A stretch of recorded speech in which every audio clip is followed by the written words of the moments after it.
Malam gwaji kot lar ya mala ga jan sa me shaban ka ya man ni moron Rebecca ko balesandan na ngana lat wale Thursday ta kon kala senam bakalian de laro ta lai ko di yob kwa di yentina ko no yob kwa ta tina kan kono re roino kot pa kon bot kapal jana pal kun bom yente dial kon yesu kurso ko din wulne wat ko pinka same ko la ni jital loy ko jin kon magang ne yin kon ni chak yin kon kanda yin kon bonne wadin tal loy da ha wakaje wadin nyal wate tano wadin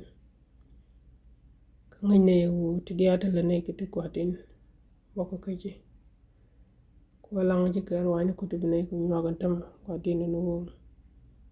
long nay ko jit ka bi lep wadin ko bene keleng ko wara idara lo ni ko wala nay ko tin ko bi raj kreida bi bene jidar ko bene rit kurar tele dung riang ko tele dung liaka ko tele dung kajam ban wadin bi bene riet am bara ibay bolo do wadin long do abe long nay ti dial ga nyin ko shudu kat ki ngwar amen kwa ju kot be lar mala again so wala ta kon kala sena bakalian kon ko tung chop dar quarter lesson ta kon tena tawan ngai kon e woni me ko kon tung quarter me right kon ko wut juganis ruel chane rik na wolte ju tuok chane kalat ka chane ban kare kan rodian rek gan ci kon ban tin ne man me ci gadis ruel ci kot ka nang rar tama ka Thursday ki ka jan title ke lew dung lesson an bakalian ya gora awoko bar guta lesson dung Thursday je tande dit Musa kene Maryam bane shiyo gala kona tit ki mamare bas bane jakut jiganiswel shiyo ka walngwan bas wal jok biya kwen ka gwabo wana ne bukona tit chaman chalad ino ka banet bukon ka tit ngai kone wana ne kud meche ban gad ka shaga lwak gad iswel shaga lwak ka joge chwo chiko rwaj ko shaga gad iswel shaka nang rar riti meche kud meche ban la regan jak meche kai dial kai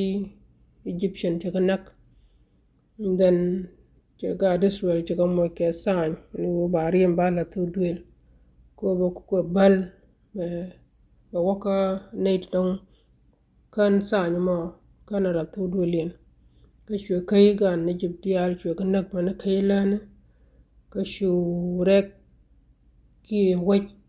roy de jat ka jan medit long kona lingo jan medit ne ideal weekend ci jat medit je wara jam ka kui go dur ngwan ci gad ken ci ken ke lose ki gad ken ci liu ci kui ko ba gad kot ba ga longa nang ra so ko kona gwich are gidit but ci kona ngajo fero ne ci lo de je jakubum o lo de mi ci ben ka nemne don kina do ci ko rega me but kuluma mi ci reg ban la lo de la ja jakubum jine cha kon do la zu go bom lo ajo lo de bi jakubum ci go kwano jiran lo de bi lot chamani ko da la ro mi ci ro de mi ci linga wala ci lo de ci jakubum ko bom lo ajo jan la tel palaka jala ja nyoda ran ko la lo de la ja lode ci kono ngajo wona ne ga diswel me ci ko ora ci wo kan ga ret si ko ci fere ko je ko wo but akan kan shop yu ngot wo ci fere ci lo de nyok then ci nek de ne ke ci ko joko ko lo ba ju gal ko ba ko shop leer ka ba ko nak me ci ko shop ko ret si ci ngot wo ko ne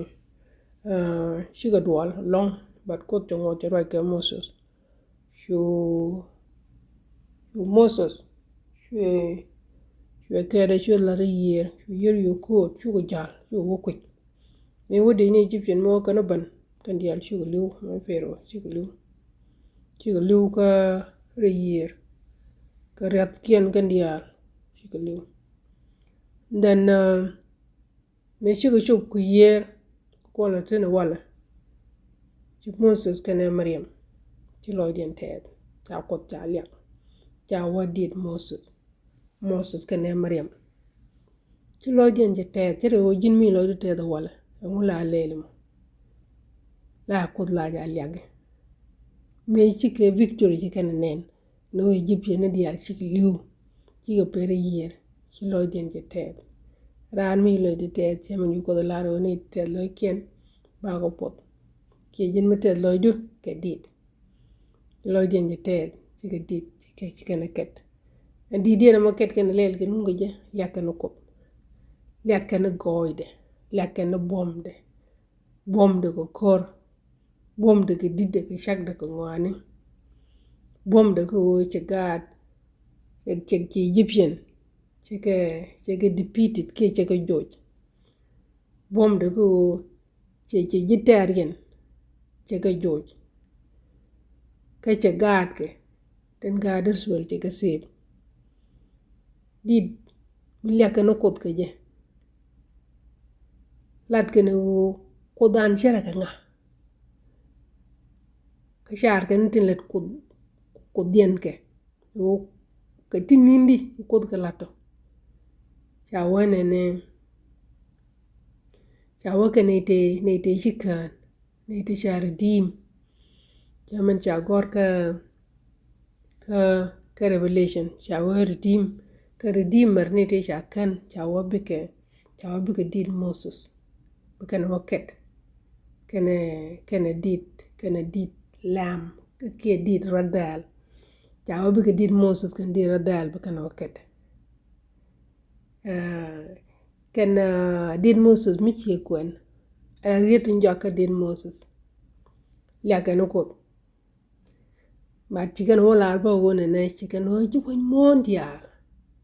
mondial jen bu ko bukan liak won mondial bu ko liak chawa ka bi jañ man dun ko ban ko jañ man du ko ayen lip kono mo chawa jañ man de me ko ki lugda mun ko men jia ki gwan jeng no ko je lug gwan jeng ni me chapel ka runu wan sen ta me shere o jiran mi ran ye palaka ki ran che dwar che lat kana shul dwar mo che dwar don che lat kana shul la chi dwar ga chi rodol che wo dwar te chi gwan jeng ne kalat dwar te chi rodol ka gwan jeng ne ajena ba ka kuluk ajena cha ka luk ajena wana ba ka luk mi cha ka luk ajena ni te chi kan ajena chi lo den chu kan ka ted lo den ted ko ku kana laro ko da shere ka lemu o ko minini na ko mi chi gwan jeng ni che luk ka duwar dial te jo gwan jeng ni te kan chul ka chaga ban chul ka jen luk de mi chi lugun tama lugu chu yo twong no ke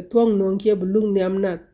ya laro gwan jeng na ramu je ke ti je ke la duwar dial te cha palagan dial ba ko kula du yin tama cha wote ramu chi laro wona na kod mi ramu jas ki ramu par cha wo kod mi pare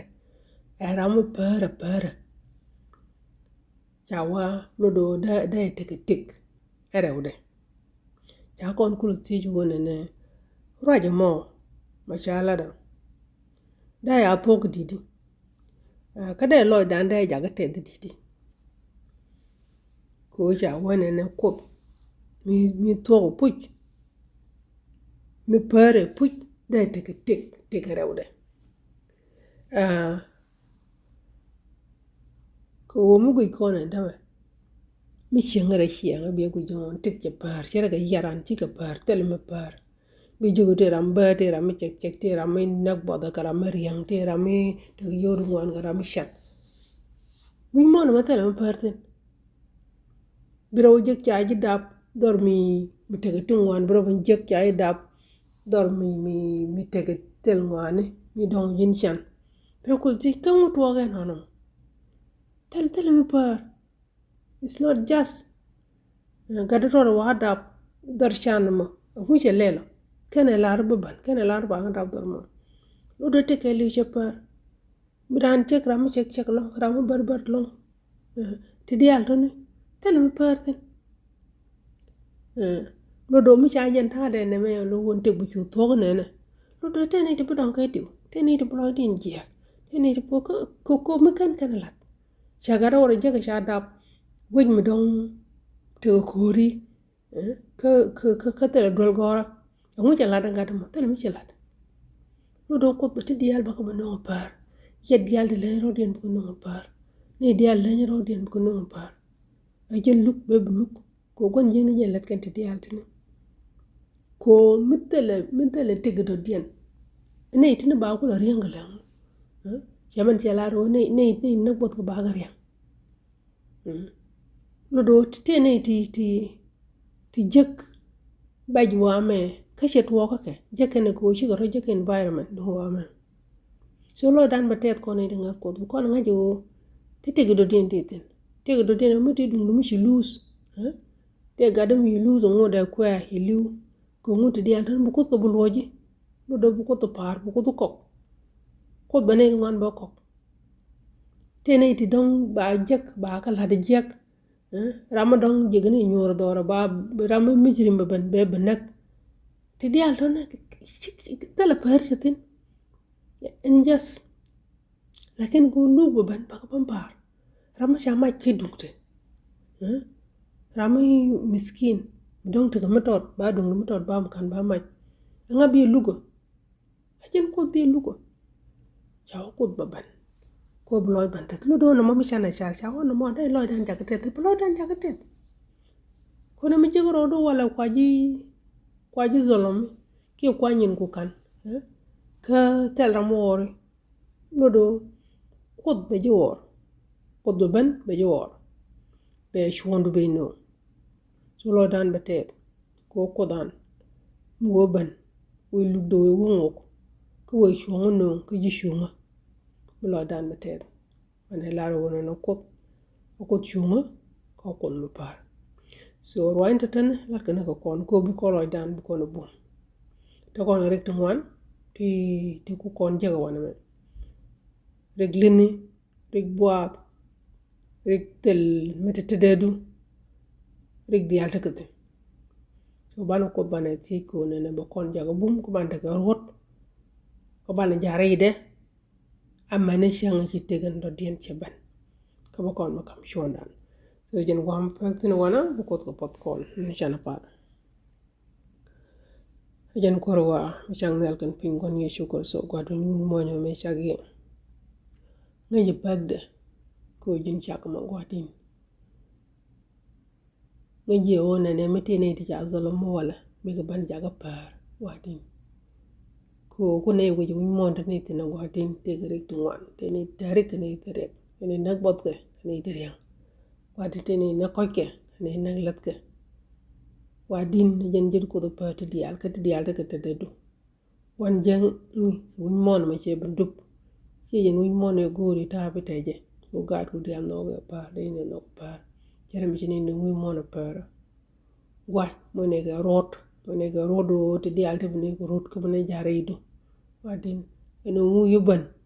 wadin bitamda ye ba kam ne ki ba ban ga tam du ba man tem ko man jine mis wadin ye ma kam ne ko te diare du par kan be la ta laaj bu la goy tan nga ne ken wadin mom ne de kel gini diale want to willing to wadin yang jabu lo ni ken wadin kon dial ko ne kan o ne wori shingo mo ne ga rot mo ne ga goy dial shudu gat ki ngara amen